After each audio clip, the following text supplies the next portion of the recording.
Perkenalkan, nama saya Mabireta Espandia, nomor induk mahasiswa 6213111037, kelas PCKR 1D, mata kuliah Fisiologi Manusia.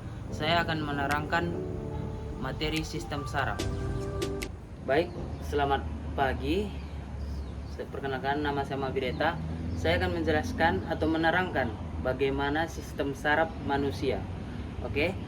Pertama, kita akan mengenalkan bagaimana atau kita tanya apa itu sistem saraf manusia.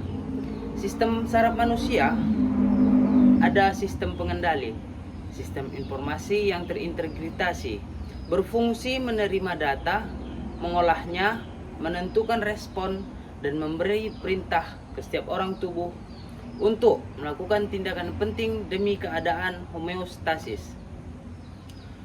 3. Fungsi sistem saraf.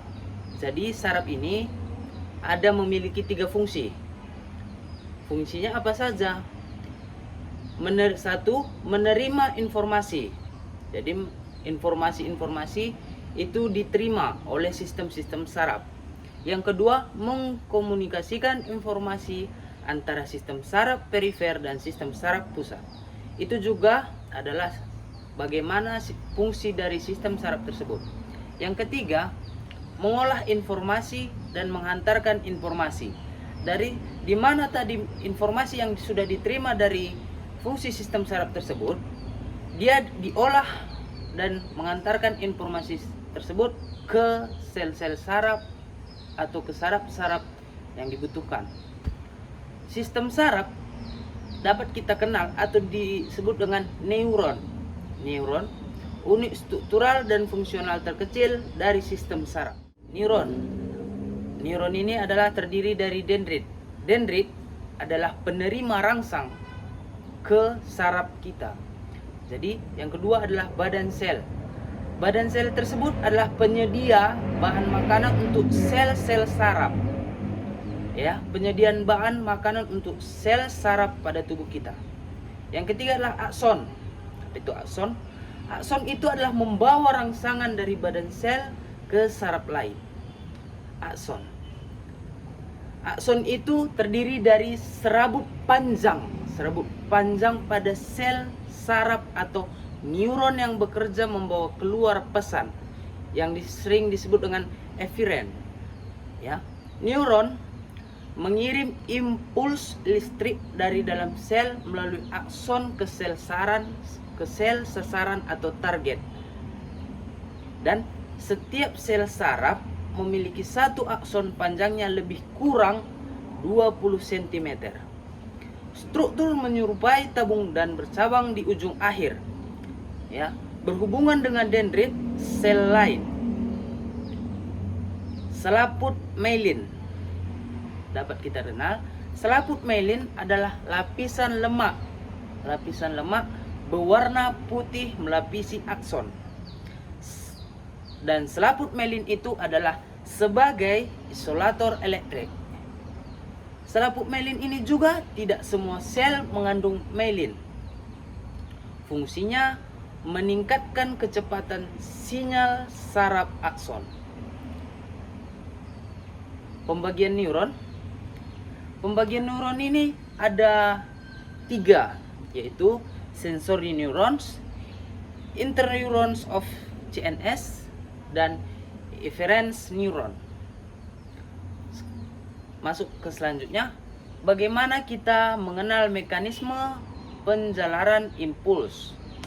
Impuls, kita kenal dulu, impuls itu adalah sampai di akson persinaps. Ya. Kedua, saluran ion Ca terbuka.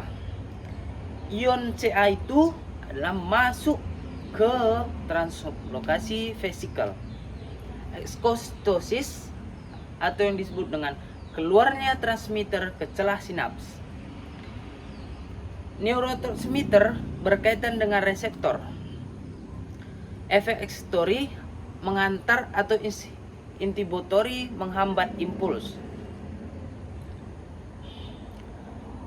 Keterangannya, sinaps adalah struktur yang terdapat di antara neuron. Impuls ditransmisi dari neuron ke neuron. dari neuron ke neuron lain pada organ tubuh yang berhubungan. Sinaps adalah titik, di mana sinaps itu adalah titik pertautan antara dua neuron. Yang pertama, neurotransmitter. Kita kenal dulu apa itu neurotransmitter. Neurotransmitter adalah agen kimiawi yang berperan dalam mentransmisi impuls melalui sinaps. Pertama, kita akan mengenal action potential result presynaptic terminal. Kedua, deploration of presynaptic terminal, open ion channels allowing calcium atau disebut Ca2 plus into cell. Yang ketiga, Ca2 plus triggers release of neurotransmitter from vesicles. Yang keempat, neurotransmitter binds to receptor sites on postmembrane. Yang kelima, opening and closing of ion channel cause change in spontaneous membrane potential. Yang keenam, action potential progress through next call. Yang ketujuh, neurotransmitter is a next step or transported back into next presynaptic terminal.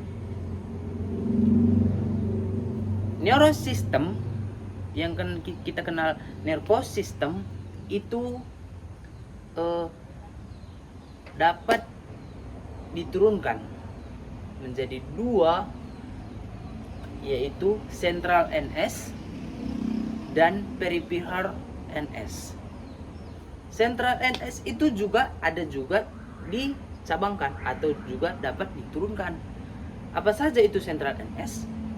Central NS itu dibagi juga menjadi dua, yaitu apa saja? Central NS dibagi menjadi dua, yaitu yang pertama dulu brain, yang kedua spinal cord. Brain ini kita kenali dulu. Brain ini penurunan dari forebrain, hindbrain, midbrain, reticular formation extend to midbrain. Dari forebrain tersebut juga dapat kita turunkan menjadi 4. Apa saja yang 4? Dari forebrain kita turunkan menjadi 4, yaitu pertama dulu kita kenal cerebrum. Ya. Cerebrum, dan yang kedua thalamus. Yang ketiga hypothalamus. Yang keempat limbic system. Kita kenali dari turunan brain tadi itu terdapat midbrain, ya, midbrain. Jadi maaf tadi saya bilang brain itu ada cabangnya ada 2, ternyata ada 3, yaitu midbrain, forebrain, midbrain, hindbrain, midbrain, forebrain. Oke, dari yang kedua midbrain. Midbrain kita kenali dulu, reticular formation atau dengan singkatan extend to midbrain. Yang ketiga hindbrain. Hindbrain ini menyatu dengan turunan dari midbrain. Jadi kita kenali hindbrain ini juga memiliki tiga turunan, yaitu cerebellum, pons, dan medulla. Dari central NS tersebut kita dapat mengenal bagaimana itu brain, spinal cord, dan bagaimana itu kita mengenal bagaimana apa saja cabang-cabang dari brain. Masuk kita dari cabang nervous system yang kedua, yaitu peripheral NS. Peripheral NS ini juga terdiri atau memiliki cabang 2. Apa saja itu dapat kita kenali, yaitu somatic NS dan autonomic NS. Yang pertama kita pelajari dulu somatic NS.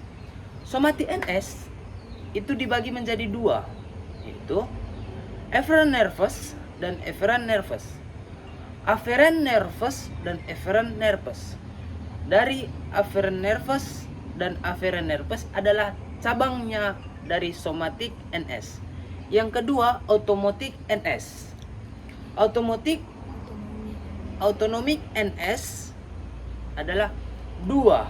Cabangnya juga terdiri dari dua. Apa saja? Yang pertama adalah sympathetic dan parasympathetic. Kita lanjut. Saraf otak atau saraf pusat. Saraf pusat itu terdiri dari otak, sumsum tulang belakang. Itu juga adalah saraf pusat, central nervous. Saraf pusat ini terdiri dari otak dan sumsum tulang belakang. Ya, otak dan sumsum tulang belakang. Tempat programan dan proses informasi. Jadi, saraf pusat ini juga tempatnya pemrograman atau proses informasi yang datang dari luar disaring oleh tubuh kita dan disalurkan ke sel-sel, disalurkan melalui otak dan sumsum tulang belakang. Kita masuk ke selanjutnya, saraf tepi, peripheral nervous. Saraf tepi tersebut dapat kita dengar atau kita pelajari juga adalah saraf sensorik, motorik, somatik, dan autonom. Autonom ini berupa alat indera. Alat indera apa saja itu?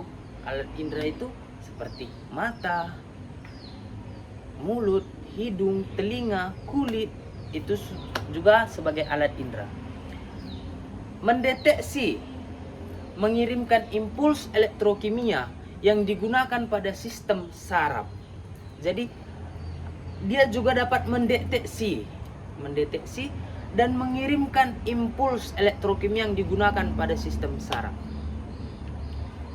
Otak ini ada 4, biar kita kenal, ada 4. Yang pertama adalah frontal lobe, parietal lobe, temporal lobe, dan occipital lobe. Ada juga otak itu adalah terdiri dari 3, biar kita kenal, terdiri dari cerebrum. Sering kita kenal cerebrum itu, agar lebih bahasa spesifisnya, cerebrum itu dikenal dengan otak besar.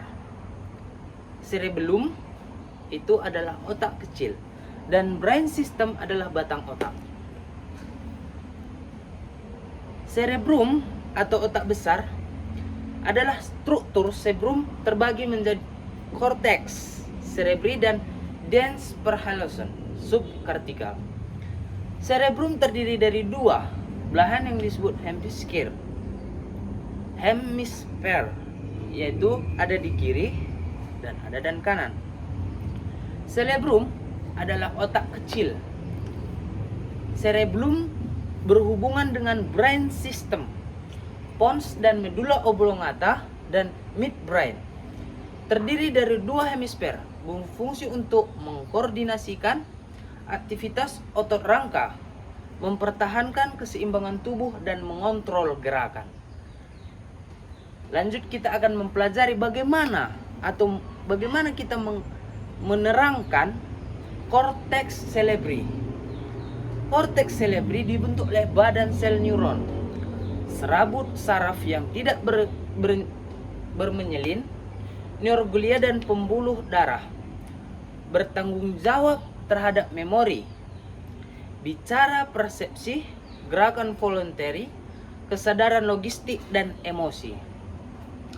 Kita dapat menerangkan juga bagaimana kita mengenal atau menerangkan dens phelon, terdiri dari thalamus, hypothalamus, dan epithalamus. Thalamus berfungsi melalui proses impuls sebelum ke cortex cerebri, yaitu menseleksi. Jadi cerebri juga itu menseleksi. Setelah dia menseleksi, dia memproses. Setelah memproses dan mempusatkan relay. Ya. Masuk kita ke hypothalamus yang berlokasi di bagian bawah, mengatur temperatur tubuh, metabolisme cairan, nafsu makan, ekspresi emosi, siklus bangun dan tidur serta haus. Jadi kalau ada yang berkaitan dengan nafsu makan, emosi, siklus bangun dan tidur serta haus, itu termasuk menjadi di hypothalamus. Masuk ke epithalamus, merupakan bagian dari dorsal dens colon termasuk pinea body. Merupakan sistem endokrin yang mempengaruhi pertumbuhan dan perkembangan. Brain system adalah batang otak yang sering kita jelaskan, itu batang otak. Brain system batang otak terdiri dari otak tengah yang disebut dengan midbrain, pons, dan medulla oblongata. Midbrain berlokasi antara diastapelon dan pons, merupakan pusat pendengaran dan refleks penglihatan. Juga jalur merupakan pusat pendengaran dan refleks penglihatan. Juga jalur persarafan untuk hemisfer otak dengan bagian bawah otak. Pons lokasinya di bawah midbrain yang mengandung banyak jalur serabut. Saraf juga berfungsi mengontrol pernapasan. Jadi pernapasan dikontrolnya, berfungsi juga mengontrol pernapasan. Banyak jalur serabut yang itu disebut dengan pons, ya. Yang ketiga, medulla oblongata berlokasi di dasar batang otak yang merupakan lanjutan dari bagian atas spinal cord. Ia mengandung banyak jalur serabut. Nuklei dari medulla oblongata memainkan peran penting mengontrol frekuensi jantung, tekanan darah, respirasi, dan menelan. Cairan cerebrospinal. Oke, kita kenal dulu apa itu cairan cerebrospinal. Cairan cerebrospinal itu adalah cairan jernih. Cairan jernih tidak berwarna dan dihasilkan oleh plexus cord, ya. Kelompok kapiler yang berlokasi dalam vertikal otak. Saraf pusat dibungkus atau dilindungi oleh 3 membran jaringan ikat yang disebut meningen. Meningen itu dapat kita perjelas apa itu meningen. Meningen ini adalah membentuk, ya, membentuk bagaimana bagian dalam tengkorak. Tengkorak kita ini juga dibentuk. Yang membentuk adalah meningen. Melindungi sinus vena dan berisi cairan cerebrospinal atau yang disebut dengan CSF. Struktur lapisan saraf pusat, lapisan bagian luar disebut dura mater atau tebal, keras. Dan bagian yang kedua adalah lapisan tengah. Lapisan tengah. Jadi ada 3 dia lapisan. Yang pertama adalah lapisan bagian luar. Itu biasanya dapatnya dia tebal dan keras. Untuk lapisan tengah disebut arachnoid mater. Arachnoid mater itu dia di bagian tengah, pas di bawahnya bagian luar tadi. Itu bersifat tipis dan lunak, ya. Yang ketiga lapisan bagian dalam, dia paling dalam. Dari ketiga tadi dia di luar, di tengah, dan dia untuk ketiganya itu udah lapisan bagian dalam disebut pia mater. Jadi di bagian luar tadi disebut dura mater, yang di tengah tadi kita sebut dengan arachnoid mater, yang bagian dalam itu adalah pia mater. Di pia mater ini dia memiliki sifat tipis sekali, tipis dan lunak. Sumsum tulang belakang, kita akan mengenal bagaimana itu sumsum tulang belakang. Sumsum tulang belakang disebut dengan medulla spinalis. Berawal dari medulla oblongata ke arah kuadral MLL forman. Magnum berakhir di antara vertebral L1 dan L2. Penghubung otak dengan seluruh tubuh perifer, berperan langsung dalam proses atau gerak refleks, mengandung 31 PSG saraf spinal. Sumsum tulang belakang dapat kita kenal yaitu dengan cervix, thorax, lumbal, sakral, koksigenal, penebalan cervix dan lumbal, cauda equina, conus medullaris, filum terminale. Saraf spinal, tiap pasang saraf terletak pada segmen tertentu, yaitu bagaimana cervix, thorax, lumbar, dan lain-lain. Tiap pasang saraf diberi nomor sesuai tulang belakang atasnya. 8 pasang saraf spinal cervix yang disebut dengan C1 dan C8. 12 pasang saraf spinal thorax yang disebut T1 berpasangan dengan sampai dengan T12. 5 pasang saraf spinal lumbar disebut dengan L1 sampai dengan L5. 5 pasang juga dari saraf spinal saklar yaitu dengan sebutan S1 sampai S5. 1 pasang saraf spinal koksigenal yang disebut dengan CO. Oke.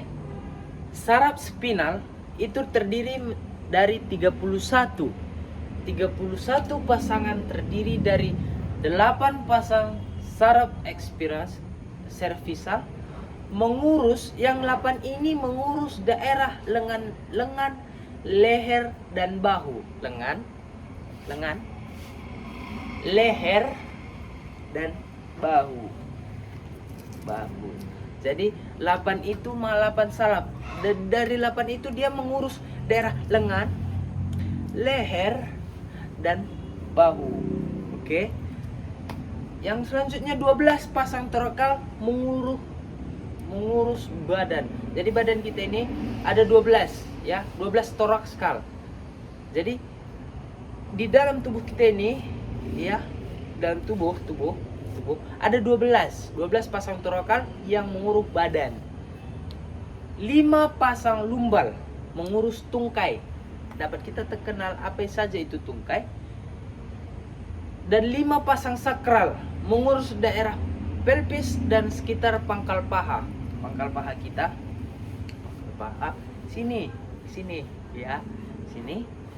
Terus ada 1 pasang sosial mengurus daerah pelvis dan sekitar pangkal paha. Sekian materi dari saya mengenai sistem saraf. Saya ucapkan terima kasih.